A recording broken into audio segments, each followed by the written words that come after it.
Liam Crowley of thedirect.com here, joined by one of the masterminds behind the Marvel multiverse, the director of Loki, Miss Kate Herron. Kate, before we get moving, I want to give you props for this press tour you've been on. It's been unbelievable. It seems like you're doing interviews every single day, even now 2 weeks after the show has wrapped. And I can't say enough how much I respect that.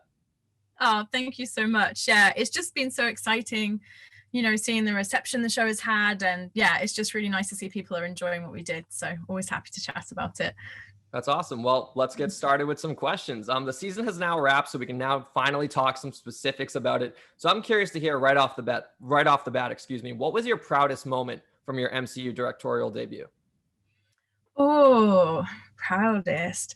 I think honestly, just hiding the Easter eggs and references in there, because that's all like for the fans, right? And seeing that people were connecting with them and guessing them and excited by them, that for me was like really exciting. So I was very proud of that, because I think, it's interesting making anything like this, right? You always hope the audience are going to enjoy it, but I know the fans are going to be the hardest to please. So that was the fun thing, definitely, was seeing their responses. Yeah, Easter eggs were wild. We wrote so many articles on the website about every little nook and cranny, especially in episode 5. That was really cool. But the recent Assemble documentary, speaking of Easter eggs, did show off some concept art that would have included more Easter eggs, specifically Rocket Raccoon waiting in line at the TVA. Were there any talks to include other familiar faces like Rocket in the show, even just as cameos? Yeah, so that scene, basically we it wasn't Rocket specifically. I think the illustrators drew him in as like a fun idea, because that sounds like they'll pitch stuff and then the studio will be like yay or nay. But I think that it never got to that point, unfortunately, just because of COVID. So originally that scene, when Loki's in our, like, we call it the DMV queue, but it's where he watches the Miss Minutes video. Originally that was going to be full of characters and people, but we didn't know necessarily who those characters were going to be. We kind of had just, we were circling, or maybe it could be fun and there's like a character that could be, a reference to this film, or maybe something from the comics. But it's just that when that was scheduled, like COVID hit, and then obviously when we were across that 4-month gap and we were looking at it again, we just couldn't do it safely, like at least at that time, because it was so early in our schedule. I mean, we only managed to do Sharu, which is like our big crowd one on Lamentus in the finale, by putting it right at the end of the schedule. But for that queue, because and also I should say, like, that was outside, so that was also different. We had slightly different safety there. But for the inside one with the queue, it just felt like we'd be sort of putting people at risk in a way that, for story, we were like, well, actually it's kind of funnier and more ridiculous if he goes in and there's this really intricate queue system and actually there's no one there. So that's kind of how that one came to pass. But I mean, definitely there's always Easter eggs and things that people are pitching, and like, for one reason or another. I think it's usually just about choice, right? You just kind of pick the one that everyone's most excited by, and that's what gets in the show. Yeah, that's fascinating. And one recognizable face that we did get in that queue line in the first episode was a Skrull. Everyone noticed it in the trailer way back at Disney Investor Day. And from the rest of the series, we didn't really get anything else with that Skrull. Was that just placed in as like a fun cameo, or was that kind of strategically in there? Because we know the Skrulls have been everywhere in Phase 4. Yeah, so I think for me it was like a fun cameo in the sense of I wanted to show that the TVA weren't just arresting, humans from Earth, basically, and that it was across everywhere we know in the MCU. So that was really key in that sense. But yeah, so that's how our Skrull got in. But yeah. Really, really interesting. And one of our writers actually recently spoke to Loki composer Natalie Holtz, who mentioned the whole Frog of Thunder scene that would have been in the premiere episode. We now know you spoke about Chris Hemsworth recording some dialogue for that scene, but did you ever consider bringing him in as a live action Thor?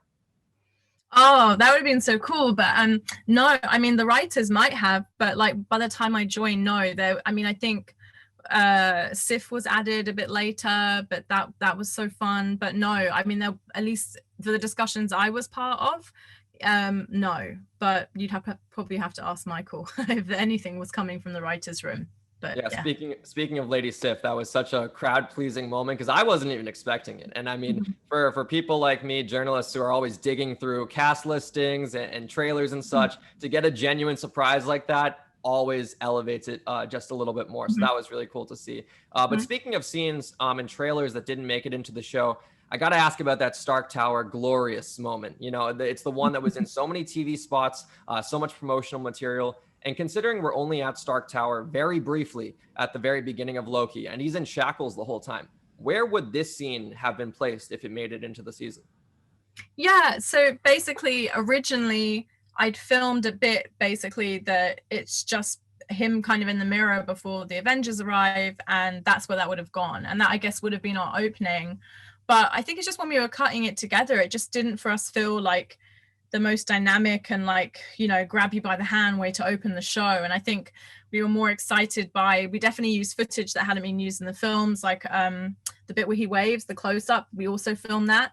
But I think for me, it was about sort of twisting the POV of that scene that we all know where he escapes and kind of starting there. So it kind of just felt a bit like shoe leather, I guess, in that sense. We were just like, oh, we don't actually need this. It's cool, but it's not, you know, pace wise, it's just not as dynamic as it could be for the opening of the show. So Sure. So it would have been placed between him getting smashed about by Hulk and then when the Avengers confront him. yeah, I'm trying to think now, because we restructured a bit at the beginning because we added that in with the Hulk smash. So, but basically originally it was written as the opening of the show, but then we took it out and we added in bits from the films. And yeah, but essentially it actually would have been beforehand because it's before the Avengers. I think I'm trying to remember. It's meant to be like an earlier in the day moment, basically, before anything like kicks off. And I think that's also why structurally we were like, it's cool, but it kind of, it feels like you want it to be part of almost like a bigger montage. And I think we just felt like, well, actually we should probably just cut to the chase, you know what I mean? And just kind of get stuck into it. So yeah, I'm trying to remember it properly now, but I think it was just basically like, as you've mentioned, like structural reasons, where it would go, how will it fit in with actual footage, where Loki would be. And yeah, I think for us, it was just about pace, honestly. It was like, let's just get stuck into it and get it moving along so we can get to the desert. Yeah, absolutely. And speaking of Loki, specifically as a character, early in the season, I believe it was either episode 1 or 2, fans noticed a document that revealed Loki was gender fluid, and this kind of took the internet by storm. Everyone was chatting about it. The creators did say it was going to come into play later in the series, but many are kind of curious about that overall shocked reaction by our MCU Loki that there was a female variant, by the various Lokis in the Void that there was a female variant. So if Loki was identified as gender fluid from the beginning, why the surprised reactions? That's a good question. I'm just thinking. I suppose you could say maybe it's from the timelines that those specific Lokis were pulled from, right? Like maybe it's not a shock to all Lokis, because I think it was important for me to acknowledge it because, you know, in the comics and the mythology, like, yeah, he is gender fluid. But I would say the logic answer for me would be like maybe classic boastful and kid, maybe like they haven't quite got there yet in their timelines, or maybe they're not gender fluid, those particular Lokis, but open to interpretation, I would say. But that would be my thinking. But yeah, but I guess it's one of those things where sometimes things can contradict slightly, but yeah, but that would be my logic. Sure. Well, we've talked about Loki. We've talked about all the Easter eggs. We got to talk about the man of the hour, the week, the month, perhaps the next couple of years, he who remains. Jonathan Majors was announced way back at Disney Investor Day in December as Kang the Conqueror, and he would be appearing in Ant-Man Quantumania.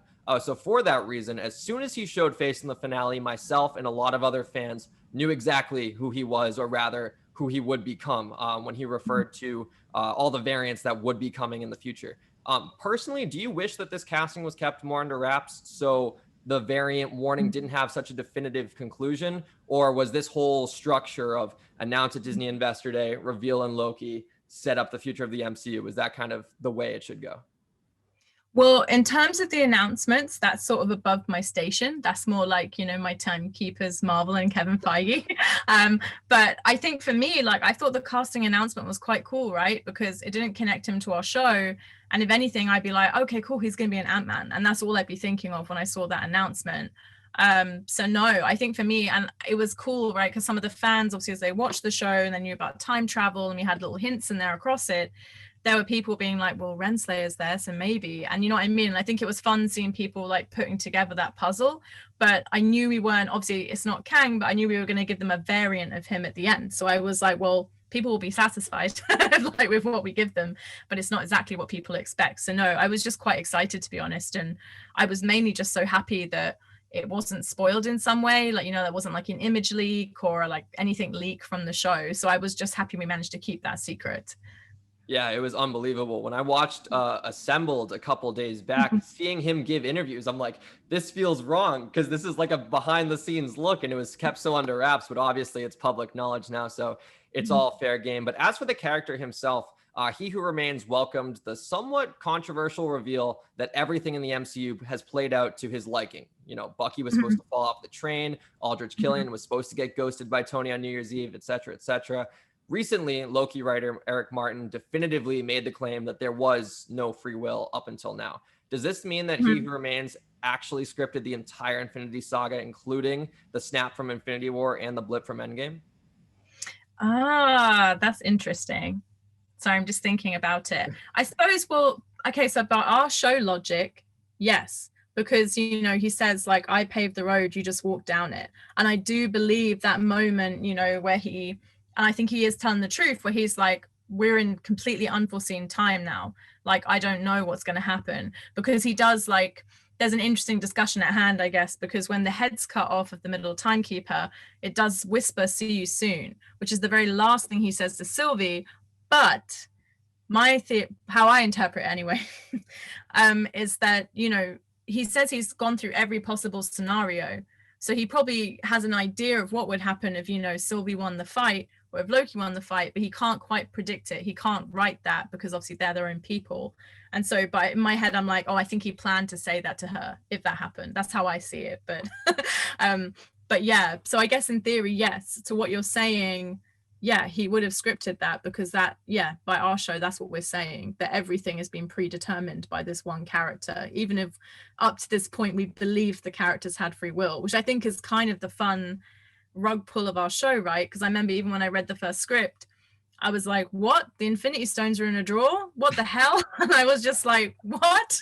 Like, but in a good way, right? Because it shows the TVA as this whole new power, and that's kind of what you want with storytelling. I mean, even in the basic thing, right? It's like our timeline is, the TVA think the time is straight, and actually it's not, it's a circle at the end. And I think that's always the fun thing for me with any MCU project, and I hope with the rest of this phase, right, that it will keep subverting our expectations for what's come before, and because that's going to kind of push the story forward, really. So yeah. Sure.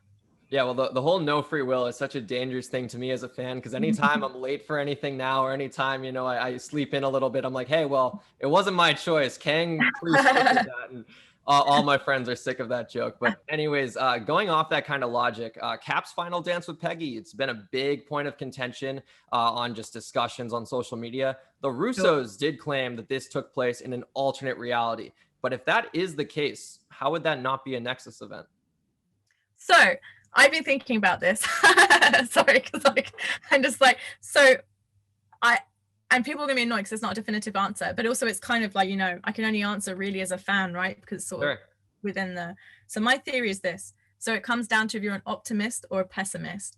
So if you're an optimist, I was gonna say red pill, blue pill, but maybe, you know, they didn't like the Matrix, I don't know, but maybe not. But anyway, okay, so we'll say red pill. So basically my theory is if you're an optimist, maybe that it was okay them living that way, and the branch wasn't so severe that it didn't need to be pruned, and that meant that they could stay together. So maybe like the romantics can say somehow that managed to exist, and then the pessimists, they probably got pruned. So it depends how people fall on that side of things. But because in my head, I guess it would be like, you know, a branch, generally branches have to be pruned and they're maintained, right?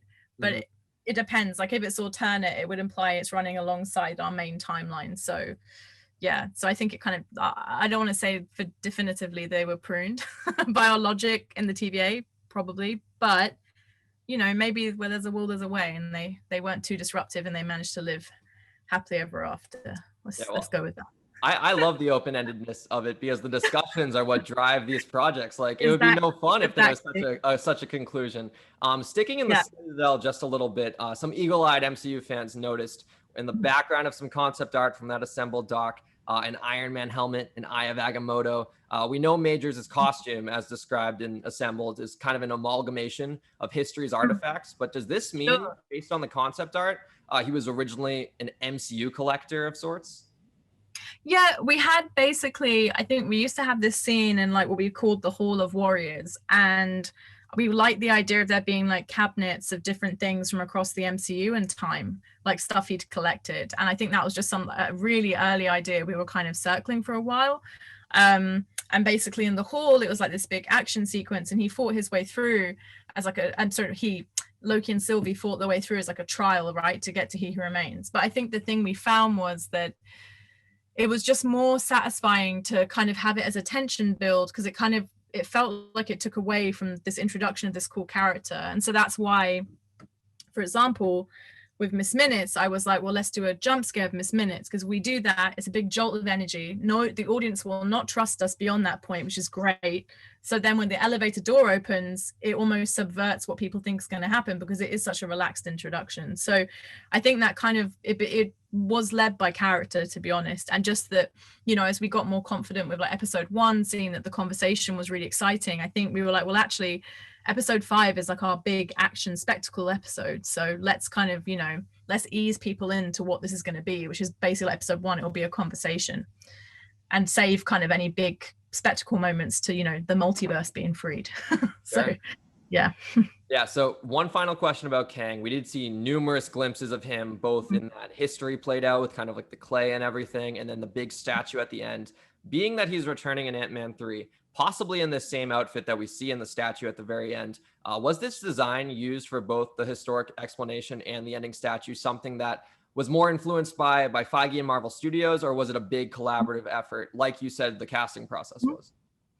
Yeah, I would say it was pretty collaborative. I mean, to be honest, like I can't speak for what he's going to look like going beyond our show, but when we were putting together the tableaus and the statue, I think when we were talking to the visual team, I was just like, well, let's, draw from the comics. And we showed that to Kevin and the team, and everyone was like, yeah, this feels good. So I think for at least our story, yeah, like it was, as always, I think that's the joy with Marvel, to be honest, is that, Kevin Feige is a genius, and he's very collaborative and encourages discussions. So I feel very spoiled to have got to work with them. But yeah.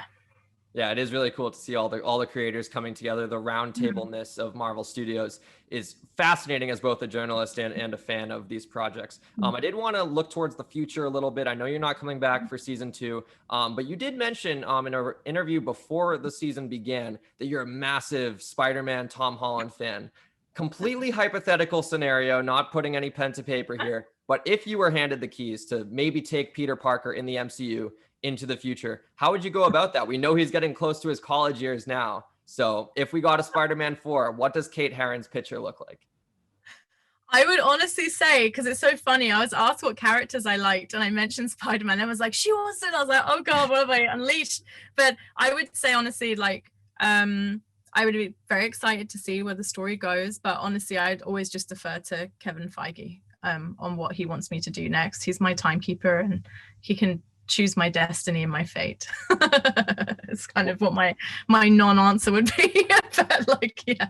Well, we'll have to keep an eye out for whatever your future projects, both in and outside of Marvel Studios, will be. Kate Herron, thank you so much for taking the time. Season 1 was a blast, and I got to rewatch it soon enough. I can't stop thinking about it.